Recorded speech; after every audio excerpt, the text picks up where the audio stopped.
여러분 안녕하세요. 이슈 토크 오늘 최지연입니다. 인생에 있어서 하나의 길을 걸어가다 보면 어느 때는 갈래길이 나오기도 하고 어느 때는 피하고 싶어도 가야만 하는 길이 나오기도 합니다. 내가 만들어가는 길은 과연 어떤 길일까요? 오늘은 얼마 전 청주대학교 명예문학 박사학위를 받으신 이 조철호 동양일보 회장을 모셨습니다. 안녕하세요, 회장님. 네, 반갑습니다. 네, 먼저 축하드립니다. 감사합니다. 네, 우리 시청자 여러분들께서도 함께 보고 계시는데요. 인사 말씀 부탁드리겠습니다. 글쎄요, 저 53년 전에 청주대학 국어국문학과를 졸업한 문학 청년이 반세기가 지나면서 나이 좀 들었다고 그동안 또 어떤 일을 좀 했다고 해서 분에 넘치는 명예문학 박사 학위를 받았습니다. 모교에 대해서 참 고맙고 또 모든 분들에 대해서는 좀 송구스럽고 그렇습니다. 네, 그래도 문학 박사학위를 받으실 정도로 그동안 많은 일을 해오셨다는 것이 아닐까 싶은데요. 제가 오늘 시작하면서 이 길의 비유를 좀 해보았습니다.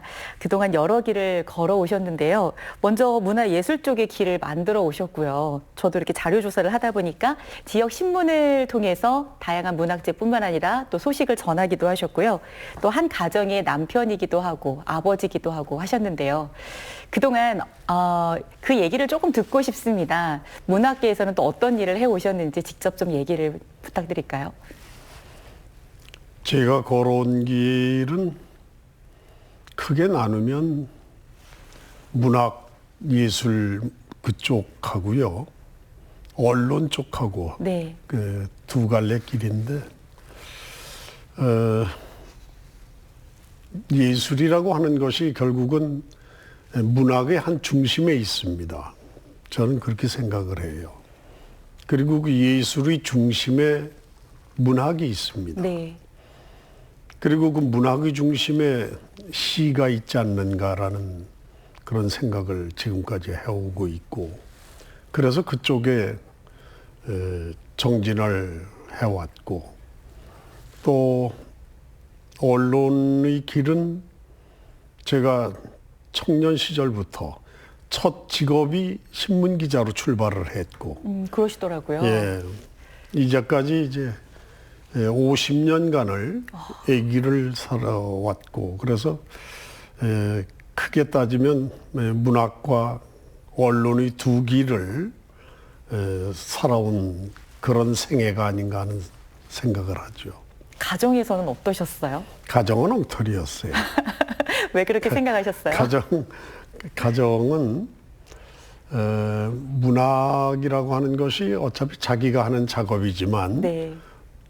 문화운동은, 내가 추구해온 문화운동은 문학이나 예술을 기저로 해서 활동을 해야 되는 것이기 때문에 많은 시간을 보내야 했고, 또 기자 생활이라는 것이 언제나 24시간 긴장해 있어야 되고 현장을 뛰어야 되는 그런 직업이어서 오히려 제일 소중하게 여겨야 된다는 가정 생활은 좀 점수가 안 나오는 그런 생활을 살아왔어요.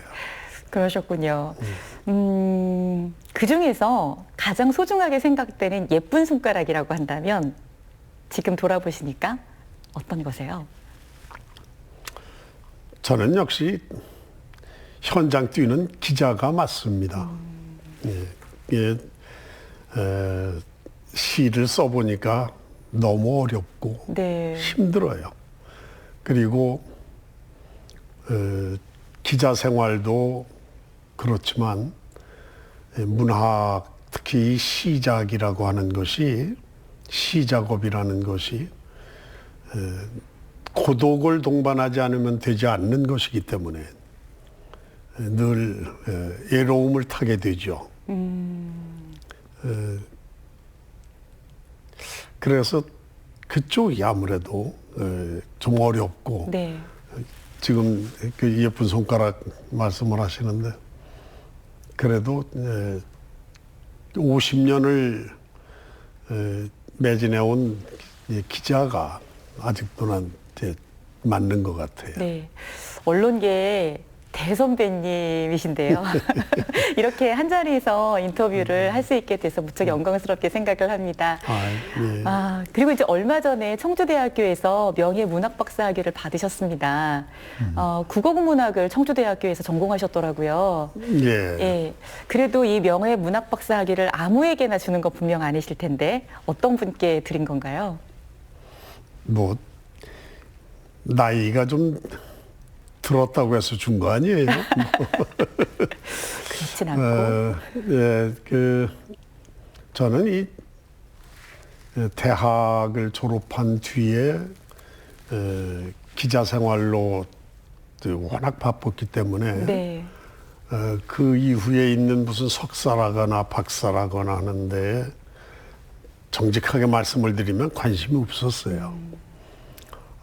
내가 맡은 일에 충실하면 될 것으로 생각을 했고, 네.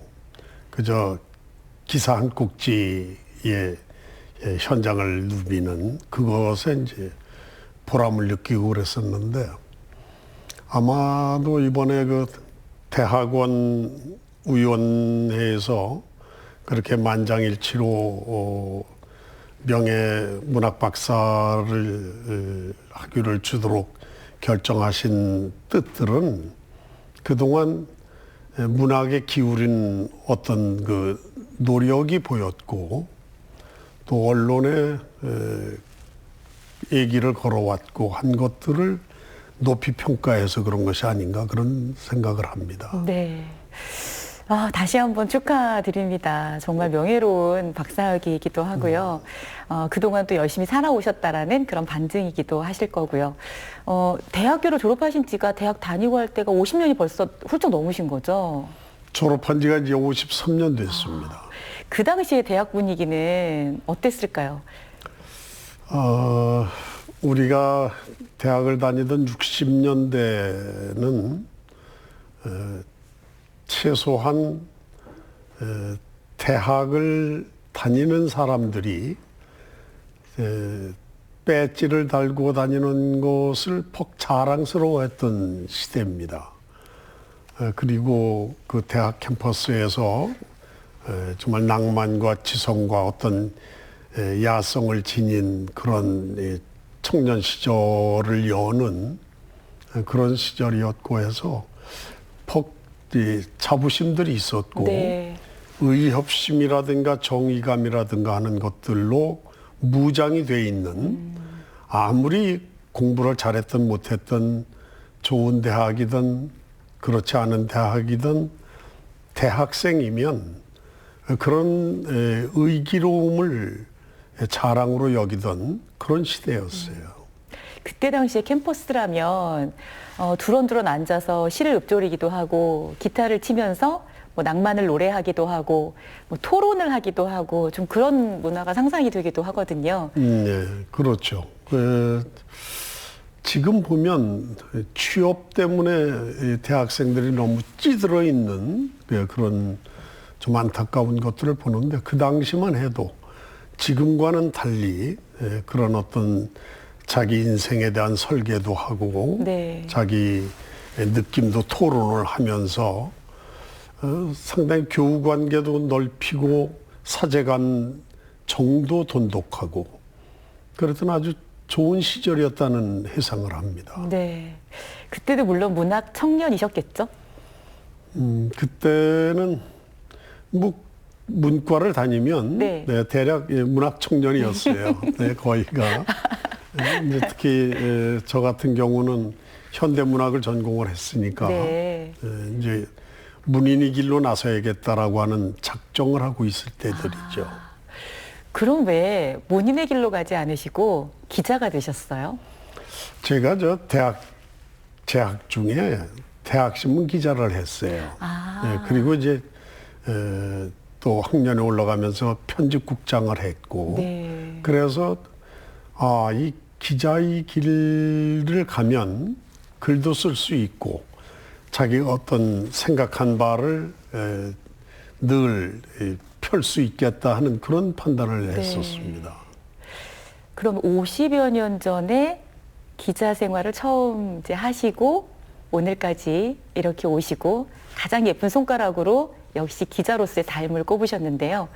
당시의 취재담, 그 당시 어땠었는지 궁금합니다.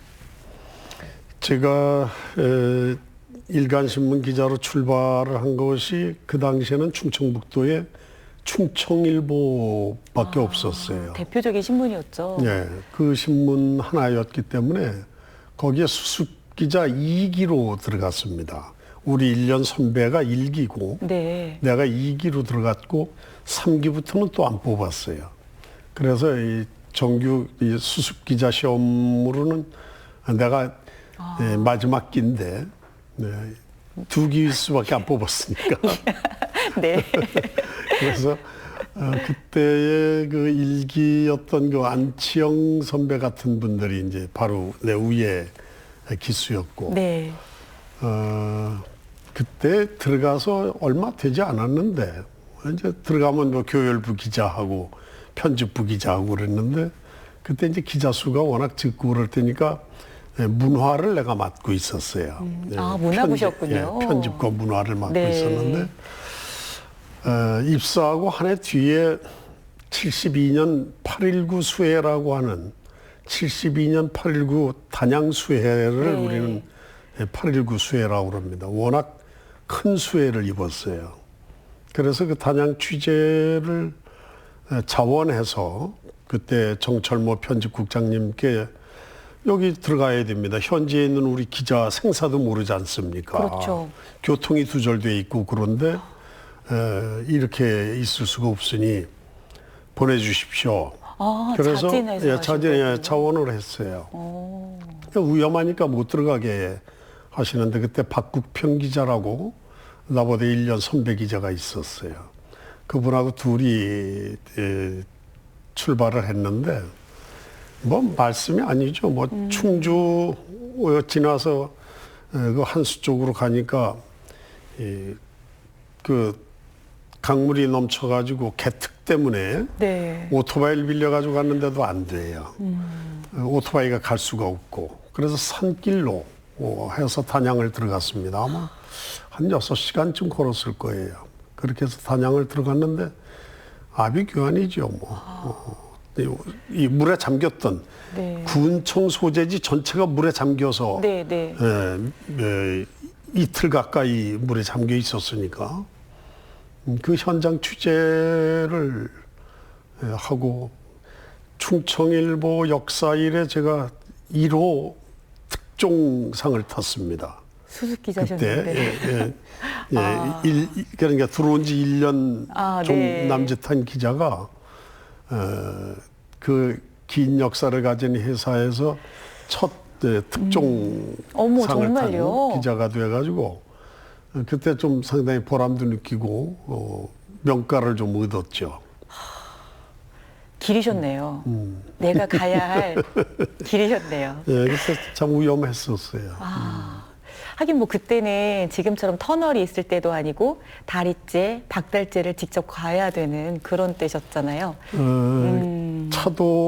차도와 철길이 막히면 교통이 두절이 되고 지금 같은 통신시설은 상상을 못할 때니까 전화가 불통이 되고 도로가 차단되고 철로가 막히고 그러면 완전히 고립되는 거죠. 그렇게 44시간이 지날 때까지도 그 안에 소식을 아무도 몰랐어요. 그러니까 이제 내가 뚫고 들어갔고 그때 비로소 이제 헬기 편에 기사를 써서 필름하고 해서 보내고 그렇게 해서 현지 소식을 전했죠. 기자 생활 처음서부터 좀 시련을 겪으면서도 상당히 큰 사건 현장을 네. 누볐던 그런 추억이 있습니다. 그러셨군요. 뭐 그런 정신이셨다면 그 이후에도 그런 비슷한 기사 취재건들이 뭐 상당히 많으셨을 것 같습니다. 취재담을 이제 여기서 좀 마무리를 짓도록 하고요. 기자로서 이제 취재를 계속 하시면서 시를 쓰셨고 그러면서 등단하셨더라고요. 예, 제가 등단은 좀 늦은 편이었어요. 기자를 한 뒤에 네. 2, 3년 뒤인 뒤에 이제 등단을 했는데 그 당시에 이제 한국문인협회가 내는 기관지가 월간문학이라고 하는 문학 전문지가 있죠. 거기에 신인상에 네. 통해서 나왔는데 청주에서는 그 당시에 신동문 선생이 계시다가 올라가신 뒤에 등단한 시인이 거의 없었어요. 예, 한국 문단에 등단한 시인이 거의 없을 때인데 우리보다 몇 년 후배인 노창선이라고 하는 청주대학 재학생이 네. 한국문학에 그때 신인상 당선이 돼서 등단을 해서 깜짝 놀라게 했는데 그 다음에 그 노창선 씨 다음에 이제 유영선 동화를 쓰는 네. 유영선 교사가 일선학교 교사로 나가 있던 그 젊은 여교사가 이제 문단에 나왔고 네. 서울신문 신춘문예로 나왔죠. 지금 저하고 이제 같이 근무를 하고 있지만 그 다음에 이제 제가 나왔어요. 그러니까 그때만 해도 이 등단한 시인들이나 이 문인들이 참 희귀할 때예요. 청주가 상당히 황무지적인 문단 황무지 같은 그런 시대가 있었죠. 네. 기자를 하시면서 보통 그 글에 뭐랄까? 기자로서의 글이라는 건 좀 사실 담백하고 일단 뭐 전곡을 찔러야 되고요. 근데 시는 은유이고 감성을 좀 나타내는데 그런 거 보면 좌뇌와 우뇌가 함께 이렇게 굉장히 감성도 있으시고 또 취재력도 있으신 아마 그랬던 것 같으세요. 근데 상당히 그 지금 예리한 지적을 하셨는데 기사 문장과 시는 전혀 달라요. 그러니까요. 예. 그래서 기자 생활을 오래 하면 시를 못 쓰게 돼요. 실제는. 네네네네. 예, 이제 그런 관계가 있는데 어떤 이제 그러나 언론 쪽에서 좋은 문인들도 많이 나왔어요. 많이 있고 현재도. 그렇죠. 네. 예, 그것이 전혀 다른 것 같지만 사실은 또 이렇게 올라가 보면 상당히 같은 점도 많아요. 이제 예컨대 시가 참 군더더기 없는 그 압축된 문장이잖아요. 기사도 마찬가지예요. 기사도 더더기가 있으면 기사가 안 되듯 기사 문장이 안 되듯이 네. 이제 그런 또 같은 것들도 있고 또 쓴다라고 하는 작업 행태 자체가 닮았고요. 예, 그것도 뭐 같은 것이죠. 아, 그렇게 공통점을 찾으니까 또 예. 말씀이 많네요. 그럼 시는 그동안 몇 편 정도 쓰셨습니까? 시집을 3권을 냈어요. 대략 한 80편에서 뭐 100편 가까이들 되고 그러니까 뭐 한 300편 가까이 되겠죠.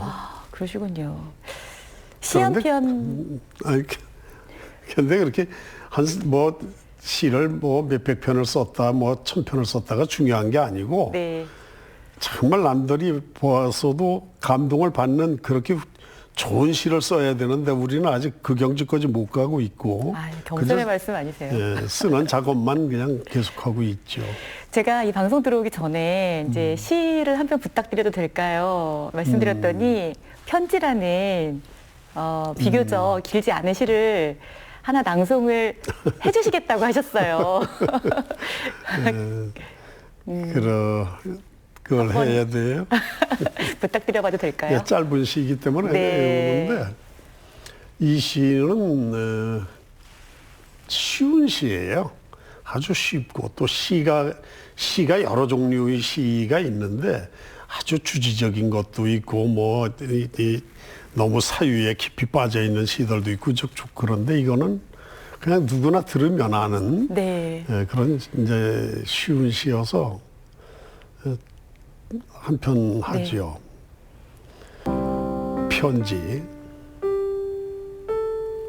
네 세상을 어둡다 하리. 해, 달, 별 순리로 뜨고 우리는 옷깃녀며 멀고도 험한 길 다정히 왔나니 오 고마워라. 눈물로 새운 밤 주렴 엮었어도 사랑에 눈 뜨는 축복 황홀하여 목숨이 있는 모든 것들 평화와 그리움 가득하나니 그대 있는 이 세상 어찌 어둡다 하리. 그런 내용입니다. 그대 있는 이 세상은 밝으네요. 예, 참 밝게 보고 싶어요. 우리가 살고 있는 세상을. 시의 소재는 뭐 천지 만물에서 찾으시겠죠? 이제 시인마도 다르지만 저 같은 경우는 소시민들이 지니고 있는 어떤 그리움에 대한 것, 사랑에 관한 것, 아주 잔잔한 것들, 그리고 우리가 이 일상에서 늘 만나는 것들을 되도록 밝게, 네, 그리고 이 그리움에 이렇게 헹구어서 네. 이렇게 쓰고 싶은 생각을 갖고 있습니다. 그리움에 헹군다. 아, 잘 들었습니다. 아이고, 이제 그 어느새 시간이 벌써 절반 정도가 흘러서. 그렇습니까? 네. 또 다음 얘기를 좀 해보도록 하겠는데요. 그동안 언론사 대표로 이렇게 또 활동을 해오셨고요. 그러니까 그 수습 기자에서부터 시작하셔서 또 그 신문사의 본부장도 하셨고, 그 다음에 아예 신문사를 또 이렇게 설립을 하셔서 신문사 대표가 되셨어요. 그런데 여기서 중요한 점이 있습니다. 그 이제 시인으로서 그 문학계에 이제 돌아가는 어떤 사연들을 알고 또 글을 쓰다 보니까 관심이 있으셨겠죠. 그러다 보니까 충북의 다양한 문학인들에 대한 삶을 재조명하는 문학제를 그렇게 많이 만드셨더라고요. 저는 이 점에 좀 주목을 하고 싶습니다. 우선 어떤 문학제인가 말씀을 좀 해주시기 바랍니다. 제가 문화운동에 관심을 갖고 이렇게 된 것이 언론을 하고 있기 때문에 가능했어요.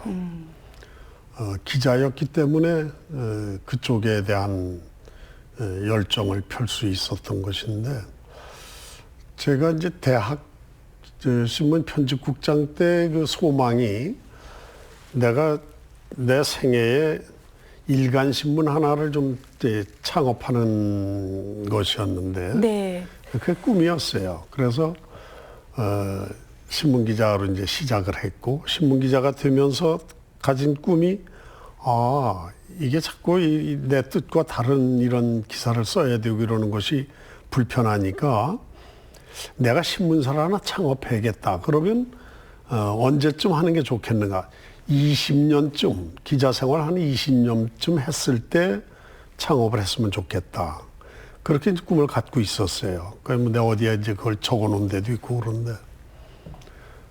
그렇게 하고서 정말 71년도에 신문기자를 시작을 해서 네. 91년도에 창업하셨어요? 꼭 20년 되는 해에 동양일보를 창업합니다. 제 꿈대로, 제 뜻대로는 시작을 했어요. 그래서 동양일보가 올해 꼭 30주년이 됩니다. 그러시더라고요. 예, 그러니까 조초로 기자는 기자 생활이 50년이고 동양일보 회장은 지금 30년이에요. CJB보다 길어요. 약간 길죠. 네. 우리가 한 뒤에 여기 네, 맞습니다. 개국하는 걸 우리가 기사를 썼으니까. 네. 이제 그렇게 하면서 그러면 어떤 신문을 만들 것인가. 예, 그래서 조금 이제 색다른 것들이 좀 있었어요. 네. 첫째, 우리 사실을 무슨 불편부당, 무슨 뭐 언론 창달 이런 일반적인 사실이 아니고 이 땅의 푸른 깃발이라고 하는 전혀 낯선 사실을 내놨어요. 그래서 이 땅의 푸른 깃발 동양일보 네. 이렇게 내놓으니까 상당히 신선하게 느낀 분들이 많았다고 그러고, 또 우리가 이 신문을 왜 만드는가, 그 제작 정신을 어떻게 할 것인가. 네. 그래서 우리가 만든 것이 평범한 사람들의 빛남을 위하여, 이것이 우리 제작 정신이에요. 그러니까 잘나고 훌륭하고 드러난 사람들보다 평범한 사람들을 조명해서 어떻게 빛나게 만들 것인가. 네. 이것을 우리가 지향을 하자. 그래서 평범한 사람들의 빛남을 위하여를 동양일보 제작 정신으로 내세우고 네. 출발을 했죠. 그렇게 하면서 그러면 첫 작업을 어떻게 할 것인가. 역시 시민 정신이라거나 우리 도민 정신이라거나 이것을 이끌어온 선각자들, 그들이 해온 문업, 글에 대한 업적이라든가 그 예술에 대한 업적이라든가 이 문화적 업적을 조명하자. 네. 그렇게 해서 아주 자연스럽게 지면에 그것을 소화하기 시작했죠. 네.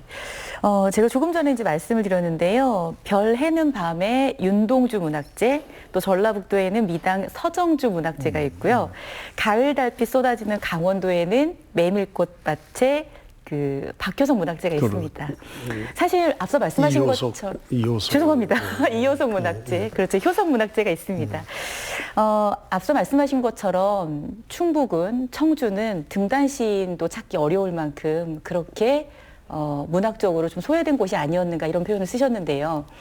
그러다 보니까 그 후에 이제 문학제를 만들기 시작하셔서 지용 문학제, 무형 문학제, 뭐 김복진 미술제 창립하셨고요. 또 단양 가다 보면 있는 두양의 묘를 발굴하시고 이제 두양제까지 만드셨더라고요. 이거 말고도 좀 많이 있으실 것 같아요. 조명희 문학제는 뭐 지금도 정말 그 굉장히 훌륭한 문학제로 평가를 받고 있지 않습니까? 이런 것들을 다 동양일보에서 이 동양일보 홍보하는 것 같은데요. 홍보 좀 해주세요. 네, 이제 이런 것들이 다 문학에 대한 관심을 갖고 있으셨으니까 언론사를 창립하시고 이런 문학제들을 하게 되신 바로 이런 길을 또 가게 되신 건 아닌가라는 생각이 들었는데요. 이렇게 문학제를 하시면서 어떤 마음이 드셨었나요? 문학제는 문학의 뜻만 기리거나 어떤 한 개인만을 기리는 것이 일반적이에요. 네. 근데 제가 생각하는 이 문학제는 우리 생활 속에 문학이 스며드는 그런 문학제로 이게 작업이 돼야 되겠다는 그런 생각을 갖고 있습니다. 그래서 지금 말씀하셨듯이 옥천 지용제도 초창기서부터 내 관심이 많이 기울인 것이고, 지금은 상당히 커졌죠. 예, 지금 네. 뭐 전국적으로 아주 네. 명망이 있는 그런 문학제죠. 그런데 거기에 이제 우리가 동양일보가 지금까지 해오고 있는 것이 지용 신인 문학상을 우리가 지금 시상을 해오고 있고, 또 아까 말씀드린 흑의 작가 이무영 선생을 기리는 무용제를 하고 네. 있고, 진천에서 지금 매년 치러지는 보석 조명희 문학제를 이제 시작을 했고, 또 제가 이제 기자를 하면서 또 이 신문사를 경영하면서 해온 것들이 시비 세우는 일을 많이 해왔어요. 네. 네. 그래서 이 영동의 아나키스트 시인인 그 권구연 시비서부터 단양의 신동문 선생 일주기를 네. 맞아서 세운 신동문 시비서부터, 또 지금 여기 청주에 있는 마로니에 시공원에 있는 7기의 충북 출신 현역 시인들 시비도 우리가 세웠고, 이런 작업을 일련의 작업을 계속 해오고 있는데, 이것이 제가 신문기자를 하면서 또 신문사를 운영하면서 가능했고 가속이 붙은 게 아닌가 하는 네. 그런 생각은 하죠. 좋습니다. 이러다 보니까 충북 예총 회장직을 무려 2번이나 하셨습니다. 미안합니다. 자, 이제 그러면 충북 예총 회장직을 이제 수행을 하시면서 충북의 문화예술이 좀 어떻게 발전했으면 좋겠다 이런 생각도 많이 하셨을 것 같은데요. 지금 드는 생각은 어떠신가요? 아까도 아무튼 말씀드렸지만 문화의 중심에 예술이 있어요. 네. 그 예술의 중심에 이제 난 문학이 있다고 이제 문학인이니까 그런 얘기를 하지만은 거기에 음악도 있고 미술도 있고 뭐 연극도 있고 여러 가지가 있을 것인데 충북 예술인들이 그저 대충 충북예총이 통계를 잡아놓고 있는 숫자만 따져도 몇천 명이에요. 네. 사실은. 그런데 그 몇천 명들이 다 각자 자기의 작업을 예술 작업을 하고 있는데 결국은 이러한 개인의 예술 작업 능력들이 모여져서 그 뭉뚱그려져서 충북 예술을 형성해야 되잖아요. 그럼 그 충북 예술은 저희끼리 노느냐? 그것이 아니고 충북 이 지역 사회에 그것이 삶 속에 또 스며들어와서 네. 우리 도민들의 문화의식을 높이고 예술에 대한 감각을 트여주고 이러는 것들이 돼야 되겠다 하는 것들이 결국은 예술인들이 모임인 예총이라든가 하는 이런 단체들이 할 일이라고 생각을 하고 네. 그쪽 일을 그 예술 행정을 좀 해봤는데 충북이 참 열악합니다. 모든 것에서 네. 아까 그 과거의 문단 얘기도 했지만 폭척박한 쪽이에요. 지금 전라도나 경상도나 무슨 경기 지역이나 이런 타 지역에 비해서 이제 그쪽에 그 예술 문화 쪽에 거기에 몸을 담고 있는 사람 숫자도 워낙 적지만 이들을 품고 있는 이 지역의 분위기도 상당히 척박한 쪽입니다. 분위기조차도요? 그렇습니다. 이건 도민 여러분들의 또 관심이 좀 있어야 되는 거네요. 예, 그렇습니다. 네. 그래서 이것이 뭐 하루 이틀에 이루어질 일은 아니지만 우리 이 지역의 모든 분들이 관심을 갖고 이들을 키워놔야 돼요. 그래서 그들이 뿜어내는 예술의 향기가 결국은 이 지역의 공동의 것이기 때문에 도화의 정을 쏟아주셔야 되는 게 아닌가 그런 판단을 하죠. 네. 그런데 요즘 대학에서는 문화예술과가 또 사라지고 있어서 그렇습니다. 걱정이 좀 되기도 안타깝죠. 합니다. 그게 이제 취업과 관계가 있고 네. 인문 쪽의 학과가 자꾸 병합이 되거나 없어지거나 해서 안타깝죠. 그래서 그런 생각은 듭니다. 지금 사립대학이 특히 재정적으로 어려워서들 그런 문제가 나와서 이 국립대학이라도 좀 더 끌어안고 예술문화 쪽에 대한 이 관심을 크게 좀 가졌으면 좋겠는데 네. 안타깝죠. 충북 예총 회장직도 2번 맡으셨고요. 또 뭐 이제 신문사의 대표도 하고 계시고요. 또 문인협회장 그리고 전국 신앙송 전문인 협회장을 지금 맡고 계십니다. 대표 맡는 걸 좋아하시는 것 같아요. 글쎄 말이죠. 돈도 안 되는 건데. 아니, 근데 저 궁금한 게 있어요. 이렇게 대표를 맡으셔서 사실 뭐 걸쭉한 일들도 많이 해내셨고 또 이렇게 문학제도 많이 이렇게 해오시고 하셨어요. 근데 다들 다 지지하는 분들만 있진 않잖아요. 나를 안 좋아하는 분들도 있지 않았을까요? 그런데 모든 사람이나 네. 모든 사람이나 물건이 빛과 그늘이 있잖아요.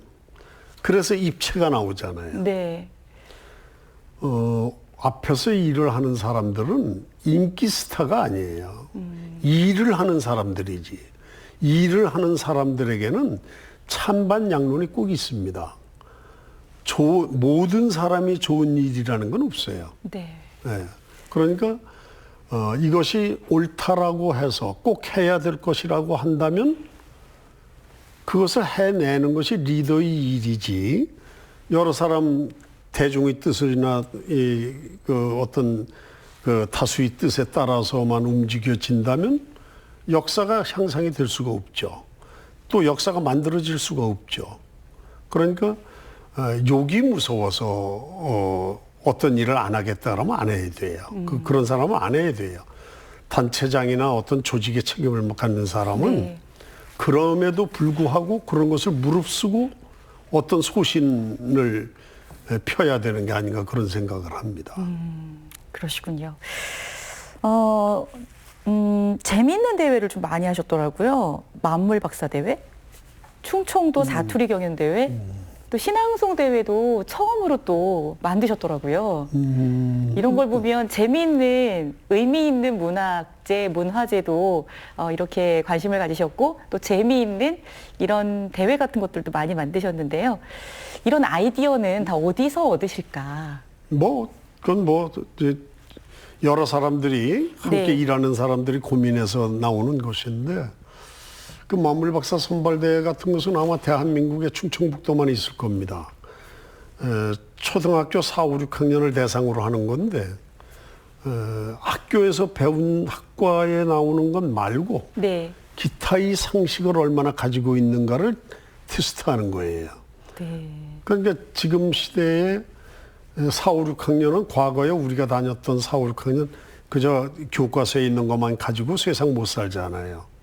그러니까 이 세태에 변화하는 세태에 맞도록 우리 어린이들이 육성돼야 된다는 생각으로 그런 행사를 치렀는데 매년 각 지역 4개 지역에서 합니다. 청주, 충주, 제천, 옥천 이렇게 해서 각 지역에서 한 2,000명에서 3,000명 정도가 학교장 추천을 받아서 나와서 시험을 보고 하는 게 만물박사 선발대회죠. 신앙송은 충북이 대한민국에서는 거의 메카이다시피 충북이 아주 굉장히 잘 되고 있어요. 네. 신앙송가들이 많이 배출됐고 그래서 우리가 그 신앙송 경연대회를 열심히들 매년 몇 번씩 하고 있는데 시는 시인이 있어요. 근데 어려워요. 일반 시민들이 일반 독자들이 소화를 하기가 힘들어요. 네. 이것을 신앙송가라고 하는 특별한 사람들을 통해서 어떻게 시인의 메시지를 시인이 갖고 있는 감정을 그 감성을 어떻게 전해줄 것인가를 낭송가를 통해서 받는 거죠. 네. 그래서 그 신앙송가는 그 시를 완벽하게 소화를 해서 감정을 보는 시에서 듣는 시로 들으면서 소화할 수 있는 시로 만들어 보고자 하는 것이 이제 신앙송인데 충북이 아주 상당히 잘 되고 있고 네. 여기 충북에도 한 벌써 100명이 훨씬 넘는 신앙송가들이 나왔어요. 네. 문학인 언론사 대표님이셔서 회장님이셔서 네, 역시 그런 우리가 또 발전을 또 볼 수 있는 것 같아요. 앞서서 힘들고 어려운 일이 있어도 꿋꿋이 간다 이런 말씀을 하셨는데 참 다양한 길을 걸어오셨어요. 앞으로도 또 다양한 사업들을 하고 아이디어 넘치는 그런 문학계에 또 여러 가지 다양한 일들을 좀 하실 것 같은데 어느새 시간이 다 돼서 이제 청주대학교에서 명예문학박사 학위를 받으셨는데요.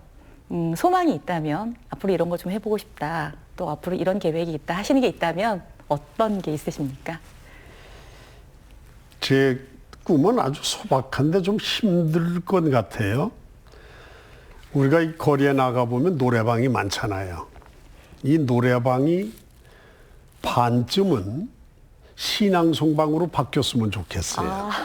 네. 그래서 가족들이 시간 있는 대로 가서 이 노래방 가서 노래하듯이 시를 낭송하고 하는 그런 아주 고급한 분위기들로 서서히 좀 무르익었으면 좋겠다는 게 제 소망이고, 이 분에 넘치는 명예문학 박사라고 하는 것을 모교가 이렇게 준 뜻은 앞으로 능력이 있는 한 역량껏 그 문학 예술에 대한 것 또 언론에 대해서 더 충실하게 기여하라는 뜻이 아닌가 하는 그런 채찍으로 봅니다. 네. 참 다시 말씀드리지만 참 분에 넘치는 걸 받았어요. 네. 겸손의 말씀은 아니실까 싶은데요. 저는 사실 뭐 예전에도 회장님을 뵌 적이 있어서 뭐 10여 년 전이나 지금이나 똑같으세요. 정말 연세 드신 그래요? 느낌이 들지 않는데 아마 이렇게 늘 생각하고 또 바쁘게 사셔서 그런 게 아닌가 싶고요. 앞으로 또 어떤 일을 해나가실지 관심 갖고 기대도 하겠습니다. 우리 시청자 여러분들께 끝으로 좀 인사 말씀 부탁드리겠습니다. 예. 분에 넘치는 영광을 주셔서 모든 분들께 감사드리고 이러한 일을 계기로 제가 생애를 바쳐서 걸어왔던 문학과 언론에 대해서 더 열정적으로 일을 하겠습니다. 많이 지켜봐 주시고 박수 보내주시고 채쭉 달게 받겠습니다. 참 도와주신 여러분들 그동안 참 고마웠습니다. 다시 한번 명예 박사학위 받으신 것 축하드리고요. 앞으로 계획하신 모든 일들 다 이루어내시기를 소망하겠습니다. 감사합니다. 오늘 이렇게 나와주셔서 감사드립니다. 고맙습니다. 고맙습니다. 랄프 waldo 에머스는 그의 시에서 인생의 정원을 가꾸든 사회 환경을 개선하든 조금이라도 내가 살던 세상이 더 나은 세상으로 바뀔 수 있다면 이것을 성공이라고 표현했습니다. 나의 생각이 작을 수도 있고 또 획기적이지 않을 수도 있겠지만 세상에 보탬이 될 수만 있다면 우리 모두는 성공한 삶이 아닐까요? 이슈 토크 오늘 여기서 모두 마치겠습니다. 고맙습니다.